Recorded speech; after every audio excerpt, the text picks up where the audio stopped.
it worked. And then the other thing, hit record, because that way. Remember to mute when not speaking. Yes. Thank you, Jason. Remember to mute when not speaking. And oh, that's not. Oh, sweet. It worked. And then the other thing.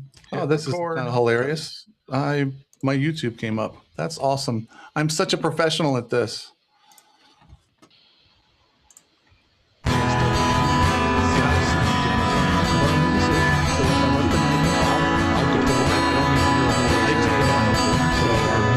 Yeah, well, you know, that's like just your opinion, man.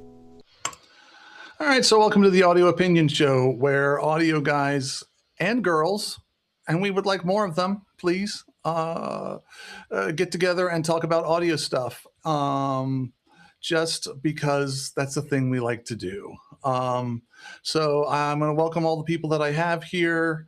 It's basically a whole bunch of sound reinforcement and RF guys, along with a token video guy that we agreed not to kick out because we like him already. So welcome to Omar, and welcome to all the rest.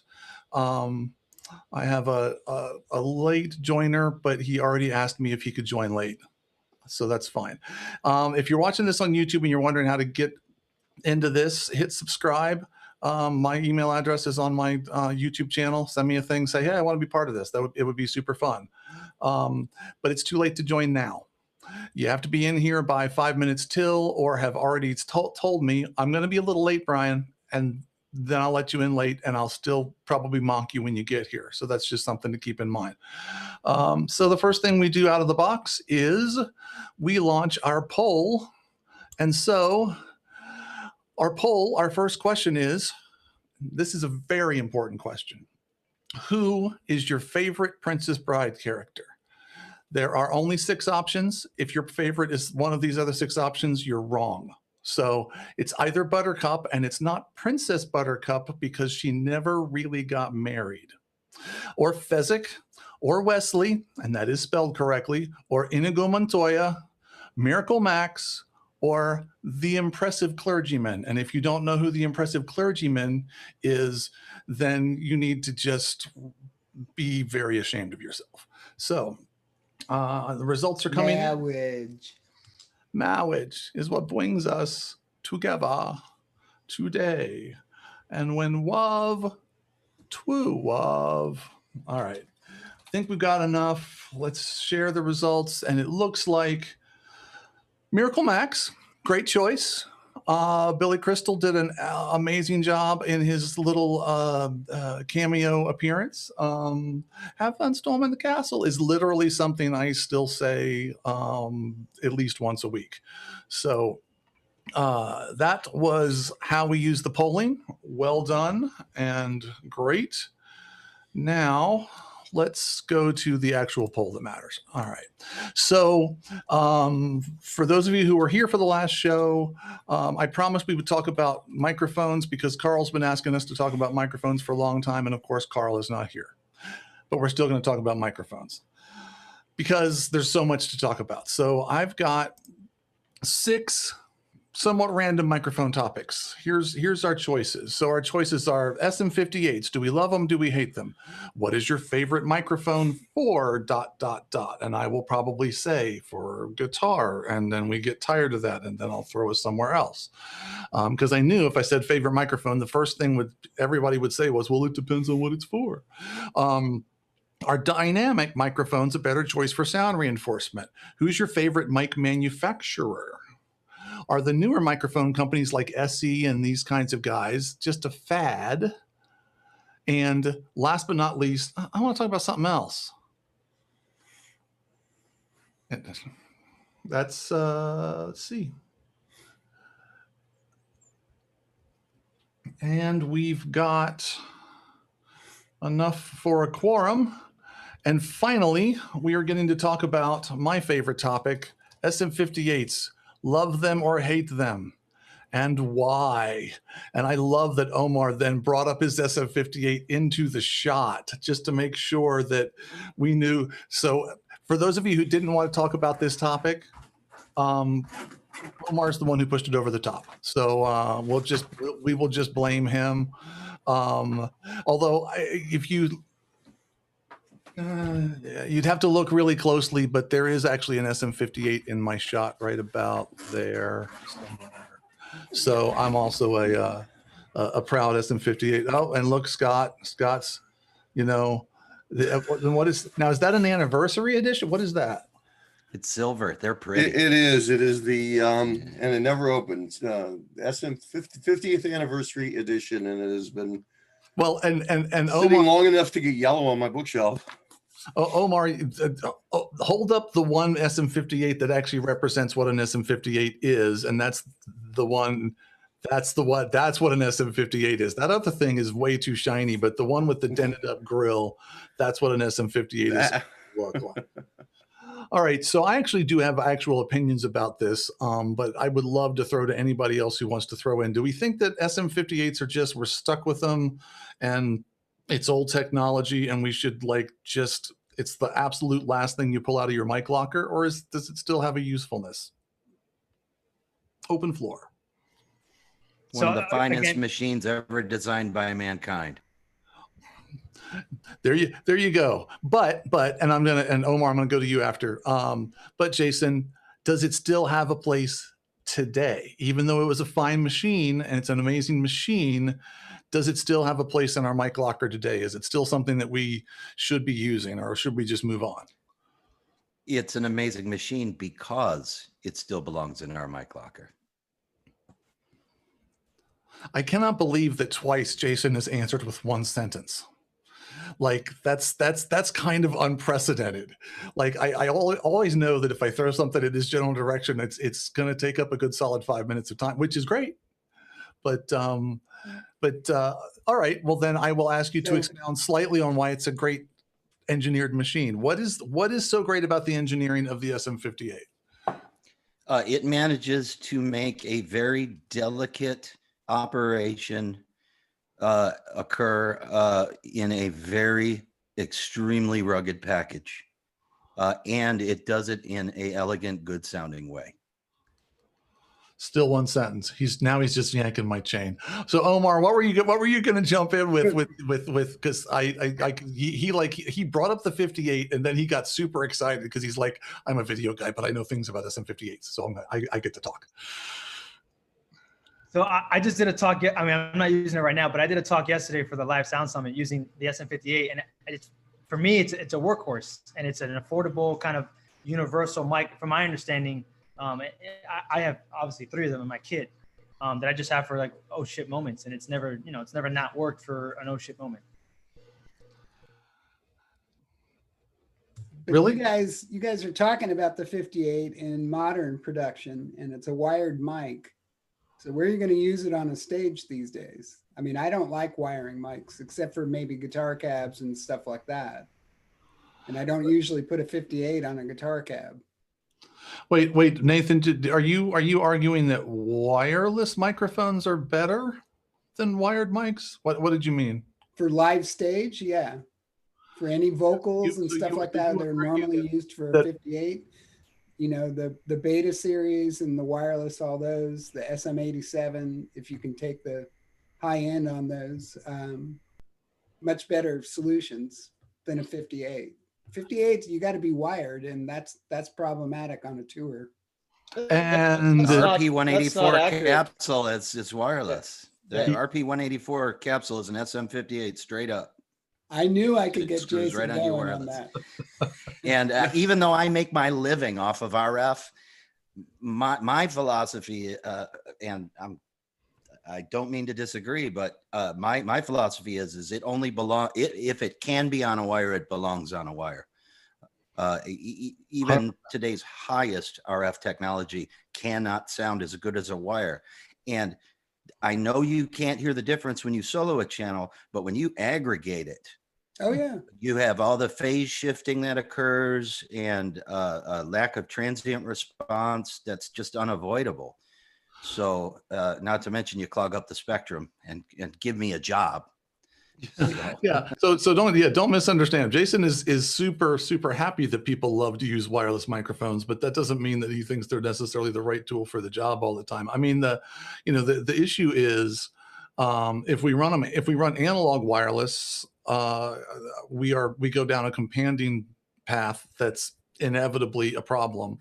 If we use digital, even in the best circumstances where, let's say, our digital A to D conversion is ridiculously good and our digital transmission is ridiculously good, so what goes into A comes out B, it comes out B later than it should. So you're kind of screwed either way. Like one way, it's either you've got a latency issue, and so you've added an additional bit of latency to only one of your channels or only some of your channels that don't exist in the other channels, and you have to then align that in your console to make it all work. And I know we're going down a rabbit trail, but is there anybody here that would still use an SM58 on a vocal mic as a choice if they had other things in the mic locker for a music application? If there's only one, maybe two. Joe and the second one, Joe Diffie. Yeah. the second one only can't be the mic you'll drummer. use. The second one can't be the drummer. Dave. Definitely. There's actually been times that I've actually taken a artist mic away and put in a 58 for the simple fact of I had an artist one time, country artist, with sound checked on a great, wonderful condenser mic. Everybody knows it. Sounded fine. Then came out for the show and with a hat. And just was like, okay. And you're allowed to name names. Which condenser mic was it? Like I don't think it's a bad thing that it did this. It's a Shure KSM9. Right. Actually, no, it was a Neumann, the 105. The Neumann 105. And it just, the minute the hat came on, it was a disaster at monitors. And so I was like, hey, can we just throw up a 58 and see? I'm not going to change anything, just change the mic. Let's see how this performs. Put the mic up, put a 58 up, and instantly he liked it. I liked it. Everything sounded better. And he looked at me and goes, why did I want to use this in the first place? I was like, I don't know. Couldn't tell you, but the 58 actually works better in that situation. Sure, does the 105 sound greater on the high end and it's crisp and everything? Yeah, but you're in a live situation, not studio. Right. Well, and I would argue that just because you have added more high frequency information to the overall mix doesn't mean you made the mix better. Sometimes it's like, I mean, cymbals are evil and they want to be everywhere anyway, but you got to give them some place to be. And maybe you just let them be up there and keep the vocals out of that mess so that they can shimmer up there in the 14, 12K range and let them do that stuff. And let's keep our vocals out of that nonsense. So we hear them when we want to, and they go away when they don't. And of course, our vocal mic is going to pick up the stupid cymbals no matter what. Even if we get a giant stage, the singer's still going to run up to the drummer and like get in their face and like do one of these things. And we're still going to, so that's even on a 58 when the singer walks away from the microphone and now the mic is only pointed at the drummer. Yep. So you get that all the time, especially, I mean, I'll throw it to Keith. Keith, that in a small club, I mean, all the time. Yeah. And that's one of the good things about a 58 is that it doesn't have that high. I mean, it does have a rise in the upper mid range, the presence peak, whatever you want to call it, but it doesn't go up there like some of the other condenser mics and pick up everything. It's right. Not my favorite vocal mic, but it does have it. I own more of them than I own of my favorite vocal mic because every artist is used to a 58. You put a 58 out, nobody's going to argue with you. So, but yeah, Dave, there's nothing we can do about singers with vocal mics going up to the drum kit. I mean, it's never going to go away.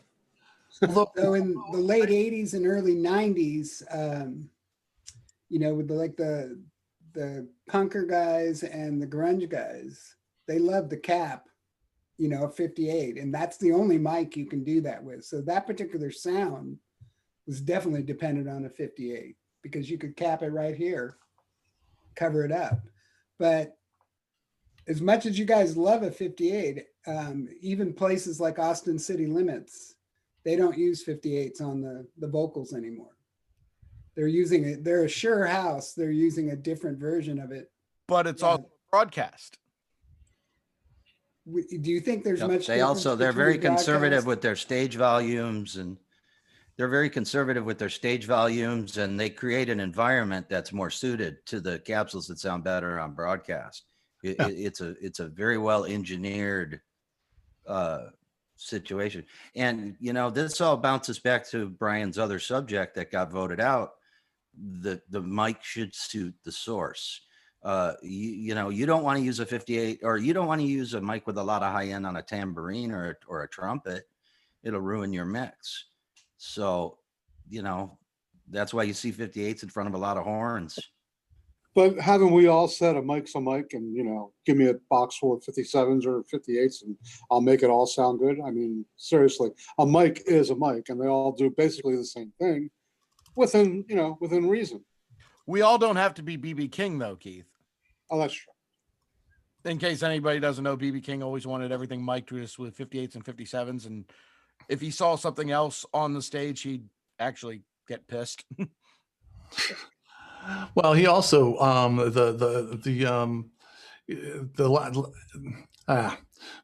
have several BB King stories, but I think the last time I didn't last time I did sound for, sorry, distracted. Last time I did stuff for BB King, he also he wanted to sit. Now, granted, he was getting up in years already, but I think he liked sitting anyway. And he wanted a straight stand with no boom on it. Like, and we were like, but that's going to be weird. You're going to have to like that's going to be, he's like, that's what I want. That's what I want. That's what I want. And sure enough, I mean, it was kind of part of the gig. Like, I'm going to play and I'm going to, and then I'm going to play and then I'm going to, and that's what I want to do. And you know what? If you're BB King and that's what you want to do, then I will let you do what you want to do. Like, that's fine. Now, I did do a television shoot with him like 2 years later where I wasn't direct. In the first case, I was the A1 and I was, you know, talking to him directly. This case, I don't know what I was doing, but I wasn't the A1 on the show. And they managed to talk him into using a boom. But I could tell he wasn't happy about it. It was like, now the mic is right here, and I don't want the mic to be right here. I want to be able to be in my zone and say what I want to say, or do a shout, or do whatever, and have it be on. And then, like, it's just part of like the thing. Like, as a performer, this is what he's gotten into, and that's kind of his thing. So, you know, I think that's a huge part of it. I think, Jason, I think a 58 or something like that came up in conversation on a previous one of these. And you said something about, a performer, the microphone choice becomes part of, hey, Oscar, becomes part of the, like the mechanics of how they sing. Like, they literally, like, part of their mic technique, which then is part of what their voice sounds like, like, it literally becomes a package. And so you can say, oh, try this other microphone, and it sounds better, but not really. Henry Rollins explained that beautifully in his Shure seminar. He went into great detail about how he uses different techniques for different things. And how it is he's been doing it so long with the same microphone that it's become subconscious to perform that way. And so when something gets subconscious, it becomes muscle memory. If you make a change, you sabotage that performance in some ways.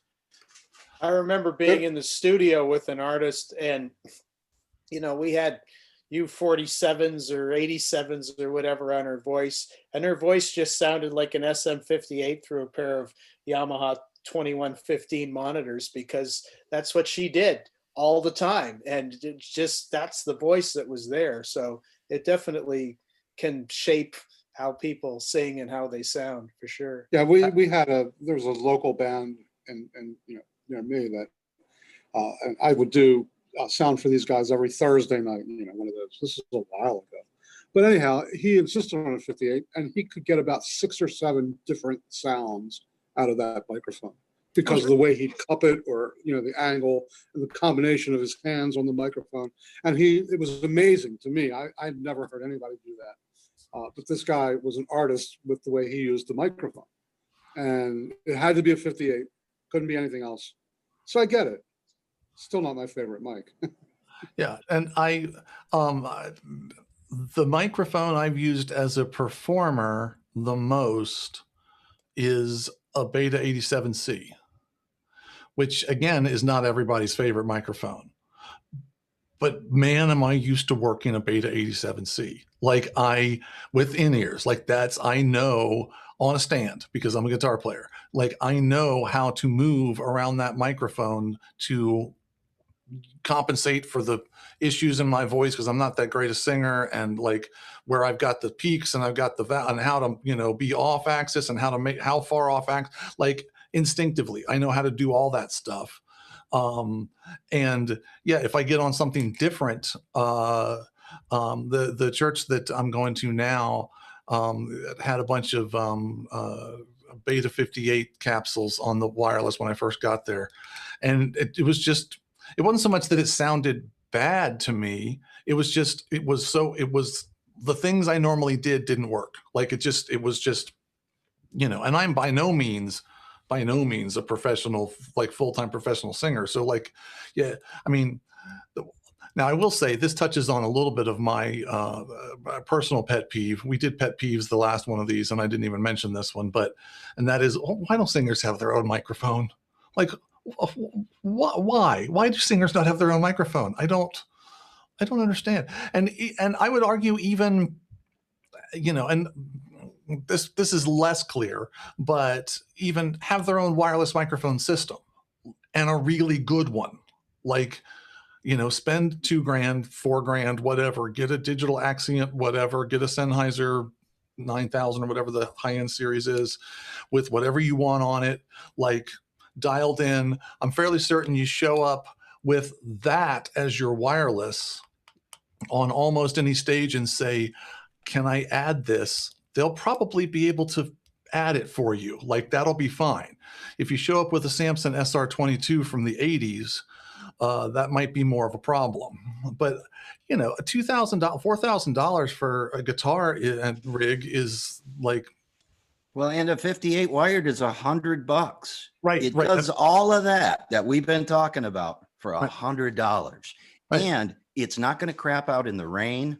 I mean, reliability, we got to talk about reliability. At CMA Fest last year, we were shooting on our satellite stage 2 new Nashville stars that had their own aftermarket capsules on our Accent digitals. And the announcer had a 58 on 3 identical wirelesses. And as we cut, I mean, it poured rain, but we kept shooting. And I mean, literally, as the shot ended, I'm monitoring the mics directly, and I hear the 2 aftermarket mics go to nothing. That 58 out there worked the rest of the show without a problem. Rain pouring out of the grill. Yeah. So, $100. Right. I mean, we do talk about the ruggedness of an SM58, but it is so taken for granted. I like what you said. I mean, even though I teased you about it being a 1-sentence answer, but it is an amazing engineering feat that they managed, and it's largely been unchanged since they just got it right. They just, like, the right combination of the right materials, the right amount of ruggedness in the right places, the right amount of stuff, like you said, to have a thing still make sound in virtually every condition. I have only had one time in my life, and it's a longer story I won't bore us with right now, where an SM58 actually was dead. And it didn't fail mid-show. I've never had that happen, but it was I've got something that's not working, and I skipped. It's part of my troubleshooting lesson, because I skipped the SM58 because it can't be that, and then went through the entire rest of the chain and couldn't find why was buzzing, and then finally circled back and swapped out the mic and opened it up. The solder, like, I mean, nothing's perfect. Like, one of the solder joints had come loose on it, probably after building someone's house with it. But still, yeah, it's an amazing feat. And you can record the space shuttle with it because you won't hit the top end limit of the SPL, but that's another story. A couple of things here. So I do corporate events, and by the way, the two words that I fear the most are employee band. And in those situations, it's usually wedges, not in-ears. Occasionally it's in-ears, but usually wedges. And I'm also sometimes at the mercy of the corporate AV company who is providing a monitor rig plus a front of house rig. And their idea of a monitor rig for this band is going to be 58s, 57s, occasionally some condensers, and a whole lot of wedges that are not real wedges. They're like, QSC K12s or something like that, right? So I've had situations where I know what I'm kind of getting ahead of time, and I'm like, okay, there's 5 vocalists in this band. So we're going to have wedges on stage that are throwing sound everywhere. We're going to have mics, 58s, real wide cardioids. This is a recipe for disaster because we have a very short sound check. So I always ask, can I get at least beta 58s or something a little tighter? And, that usually helps. But this leads me to a question I wanted to go back earlier because you guys touched on this, is if you have an artist who's used to a 58 but is open to other mics, what do you suggest to them as a replacement for a 58 so it feels a little like it's a 58? Then nothing can replace a 58, but it feels a little like a 58, but it's not a 58 because maybe it gives you like a slighter, tighter pattern or whatever it is you're going for. That would be my question. I go with Audix because of the rejection. And but I don't like the way Audix sound, unfortunately. Yeah, they're hypercardioids. I know that. Which was this? I forget the model number. OM7. Yeah, really low OM7. output. Yeah, I used those in a club, and the only issue we had with them was that you just get up on the mic and there's so much proximity, and the guys weren't used to it. Yeah, Well, wouldn't you just be? I mean, if your thought was that I'm sorry. If your thinking is that you're needing to change out your microphone, you're probably going to have a few specific thoughts in mind about why that is. Like maybe your artist feels they're hearing too much off axis, or maybe they feel that it's not bright enough. There's going to be some general framework for what you're looking for to replace it with, right? So that's going to guide, am I looking, do I want to stay with a dynamic, or do I need to go condenser for this voice? Is it lacking punch? Is it, that's, I think, what's going to guide your choice the most. So it's interesting because, Andrew, you're talking about production and, corporate production. And my company, we do that exactly. We're the guys who supply you with the audio equipment. So 10 times out of 10, we don't even bother supplying our own stuff. We just ask for a writer and then turn that around. And that's why I said the Audix, because you get in all sorts of situations where all you can get are those QSC K10s or K12s. And that's what you have to do. But you put those Audix up, and if you can compensate on gain and EQ with them, you won't get any feedback because they've got a just narrow band. But that narrow band on the Audix actually, unlike the 58, it works against singers like Henry Rollins, who's been using it.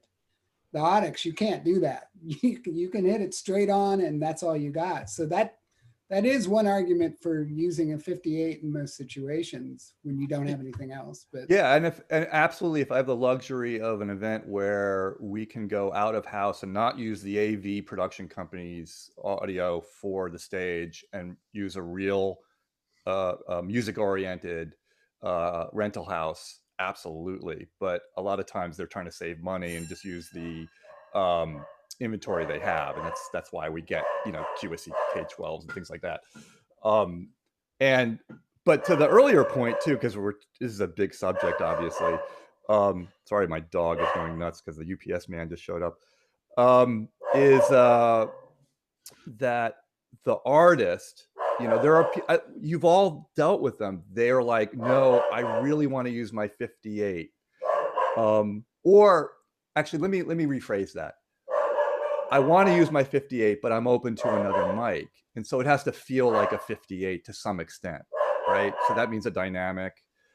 And I'll push a beta 58, you know, because it gives me, you know, a little more gain before feedback and tightens up the stage a little bit.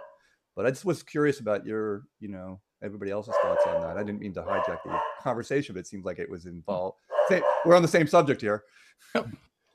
So, You know, Dave's story about the Neumann 105. I'd love you to talk more about the 105 because I detest those on live on stage myself. I think they're just prone to noise coming in from everywhere, and I wouldn't say they're delicate, but they are delicate for a stage mic. I think everything has its purpose and its place, and so does the Neumann. It's not a bad mic. It's just how should I put it? It's clean. It's going to pick up everything. It's very top endy in my opinion. But that has its place, and there's tons of artists out there that still use it. That was a big thing. Speaking even wirelessly, was in the beginning of that capsule, it was they only had the wireless version for Sennheiser, not for Shure wireless. So I carried one of those for years on John Michael Montgomery for Star Vocal. Yep, exactly. And in certain cases that works really well. I was just saying it because I noticed the difference the minute the guy had the cowboy hat on, and the amount of, and wedges, not ears, and the amount of just sheer reflection off the top of the brim of that hat back into the microphone was brutal. And that's why I wanted to try something different. Like I said, if there weren't wedges and it was all ears, I'd probably stick with the 105 in a heartbeat because it is a very pristine sounding mic. Sounds beautiful with in-ears. Female vocal. Look at Sarah McLachlan. Listen to Sarah McLachlan live at a piano with one of those. I've worked with her, and that's exactly what she uses. Yeah. Yep. I think that's partly because the electronics have very flat phase response. And so when you do get leakage, you get very musical leakage, you get very accurate leakage, and you get leakage that is not introducing phasey weird artifacts and all that other stuff. And that makes a huge difference. I noticed that in broadcasts that we'd get an artist that would show up with a KMS 105 and the whole broadcast would sound better because and what was to that coming end, through their mic was making it all better.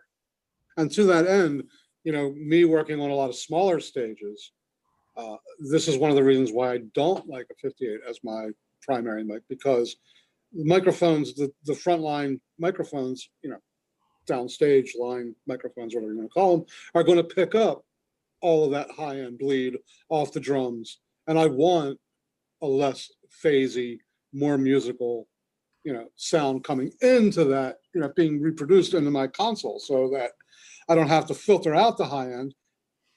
I rarely put up overheads, obviously, you know, because in the smaller venues, well, you can still hear the cymbals even without microphones. When I go into the festivals and larger events, I still like a different microphone besides a 58, but the artists obviously request it or demand it, and that's what they get. But I'm actually much happier mixing when I'm not using a 58. It's just me. I mean, you know, I'd much rather have my mic of choice up there. Is it selfish? Probably. But do I care? So Yeah. barring vocals for a 58, do you guys, any of you guys use the 58 for anything else? I mean, Oh, I sure. heard the horn thing, but I usually put Sure. 421s or something of that nature. But have you guys used a 58 for anything else but vocals? They sound killer on electric guitar cabs. They do. They're fine for guitar. Killer. Yep. Yeah. Well, there's also Shure makes a version of the SM58 with a different windscreen on it that works really well on snare drums and That 57 thing. yeah, I think it's a 57. Yeah, yeah. Yeah.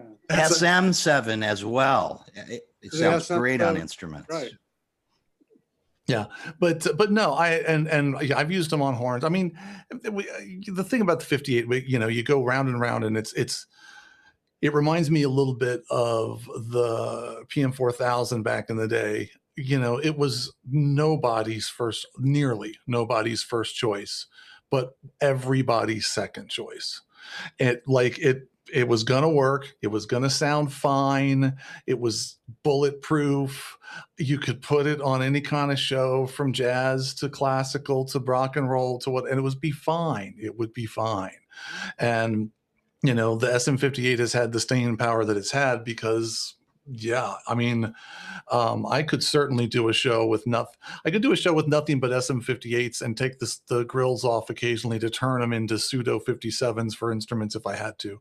I have done that before, and yeah, nobody ran screaming from the building because the sound was so terrible. I will say the one thing that I was thinking about as we were discussing this was the statement that Michael Lawrence made on our last show, which I thought was brilliant. I've heard him say it before, but it's like he said, I don't pick my microphone for what it sounds like on axis. I pick it for what it sounds like off axis. And that's kind of brilliant, because that's really ultimately, that's where the problems are. And, so what does it sound like off? How much junk is, and how, and then in the situation that we're in, does it matter? Does it not matter? I would argue that likely in a lot of situations, Sarah McLachlan is probably playing on a very quiet stage. And consequently, the fact that there's a, off axis response in that microphone up to 18K or something is fine. In fact, it just makes everything sound nice and airy and natural, like you're standing in front of her with the, piano and her voice. Like, it just sounds perfect. As soon as there's somebody over there banging on a China crash, now I'm like, can we please wrap tape around that microphone or something to make all the high end go away, because it's just annoying me. Yeah, but with the one thing, like with the SM58 with that presence peak, is if you get a lot of them on a stage, and a lot of them are open because you've got, it's a festival or something, you got 6-8 vocals across the front or something like that, then you start to get buildup in that presence peak. And I find that kind of problematic. And just to address something that Keith mentioned earlier, I mean, I don't mix much anymore, but for years, particularly when I was doing festivals and everything, I would put every other vocal mic opposite polarity as the one beside it. And, you'd be playing at this big band shell, for example, and you'd listen to the board mixes afterwards, and it'd be so much drier because that stuff just rejects all of the stuff that builds up on stage and cancels it. It's a great technique. I highly recommend it if you haven't tried it before. Yeah, I've definitely done that. And I've also flipped polarity on wedges. Yeah, mixes. wedges. I'd rather do that than flip the polarity on the mics. But yeah. Unfortunately, the same woman that I was talking about that sounded like a 58 in the studio, as a very, very, very young, like 18, 19-year-old sound guy. This is when I read about all this, and I actually wired the 1/4-inch link cable between her one 2115 and the other 2115 out of polarity. And she said to me, when I stand in the middle of the stage and sing, it's like my head's turning inside out. And I go, well, that's kind of sort of to get rid of feedback. Can't really do anything about that. I probably should have. Right. But I didn't. That's how much I knew at the time. I knew enough to put them out of polarity, and it would cut down on feedback. I didn't know it'd make her head turn inside out. Yeah, well, yeah, head inside out was probably not the desired effect. But then that just goes back to the old thing of it sounds funny when I stand here. Well, then don't stand there. I mean, stand in a slightly different place. You'll be fine. It'll be great. Go to where the sound is. I do think I did learn something already in our discussion, which I had not even thought about it. And I think it was just based on Ike, what you just said. I do think that while I was taught all of the different, these microphones sound good on this source and this sounds good, and there's some general rules of thumb to where that's true. But I think an argument could be made that a lot of the reason why that is because you're avoiding cumulative effect of the same microphone on everything. Like you're avoiding, every mic is imperfect. They all have, none of them are like dead flat, perfect, linear, like certainly not anything that's directional. As soon as we introduce a directional component, we're introducing cancellation mechanically in the microphone. Like none of them are going to be perfect. But if we're at least spreading it out, like we don't end up, like I think you could make the argument that if you put 421s on everything on a stage, you'd have the same problem just in a different frequency range because they would be adding up in a different way. So it's just, I never thought of it that way, but there's a lot of truth to that. It's like anything else. If you just put a pile of them, and like Jason goes back to all the time, which is if there's something that's not absolutely perfectly optimal about something, maybe you don't hear it when it's one of them, but by the time you get to 10 of them or 20 of them, now it starts to be an issue. Well, and also in advanced use, and studio engineers know this more I think than we live guys appreciate it. We choose different types of microphones for other reasons as well. Bringing things forward or backward in a mix. If you put a ribbon on something, it's going to lay in the back of your mix. If you put a small diaphragm condenser on it and close mic it, it's going to come forward in your mix. So there's other aspects, Brian, than just accumulation of errors as well. Right. You're trying to give different things the character you desire in your mix. Yeah. And the mic is the first place to do it. Better. Yeah. As PA systems are getting better, that is a lot of that studio know-how is starting to become something that's more of a thing in the live sound world.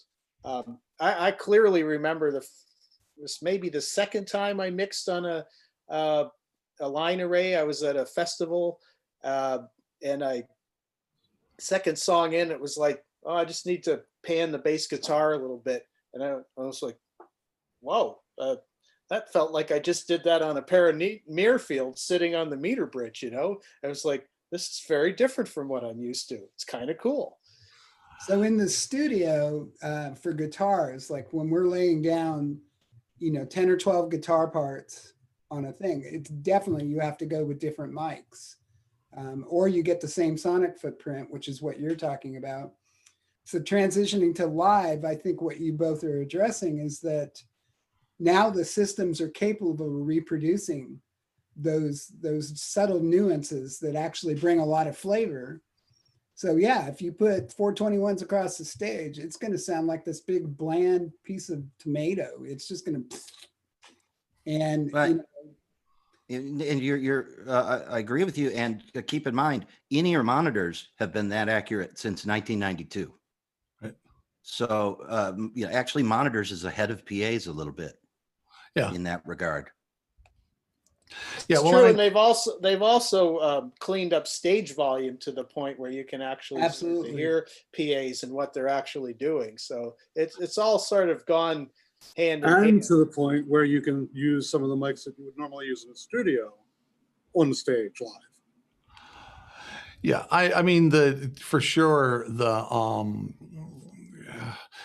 advent of, I'm saying something that's incredibly obvious, but the advent of in-ear monitors was absolutely world changing. Game changing isn't a big enough word, because before that, in most situations, even situations that you wouldn't expect this to be true of, in most situations, we were basically just doing, not basically, but an awful lot of what we were doing as sound reinforcement people was damage control.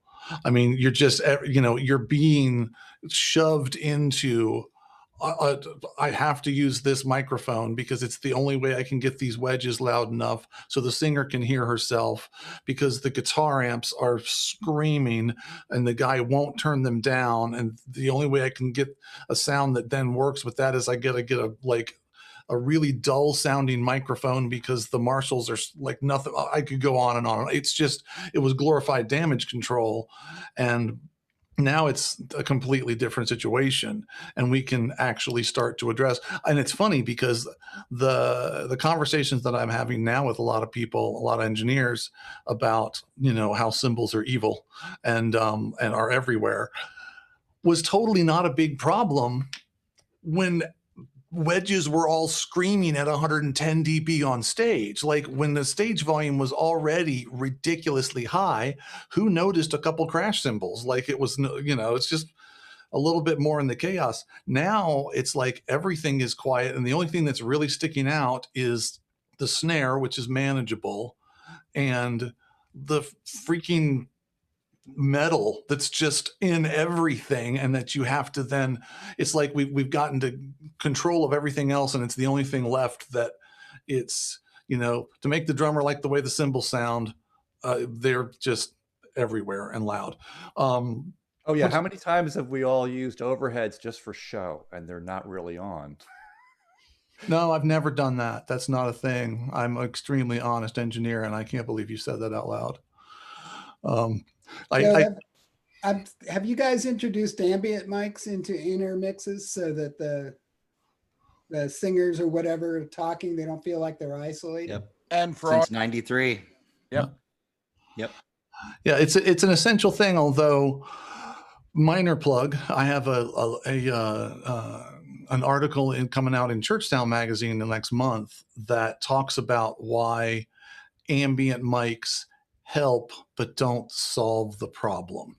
And it's a complete rabbit trail, and I know that Jason and others probably in this panel are fully aware of it. But the real issue with the isolating feeling that you have with in-ear monitors has to do with the fact that it's a static two-dimensional mix. And you can add ambience and that helps, but it doesn't really help, because when I turn my head, the mix doesn't change and my brain doesn't know what to do with that. But that's a whole nother topic that we'll spend lots and lots of time on. I'm gonna wrap us. I usually try to do 45 to 50, and I feel like we have come to a consensus that SM58s are not evil, that they are still okay, and that they're still good.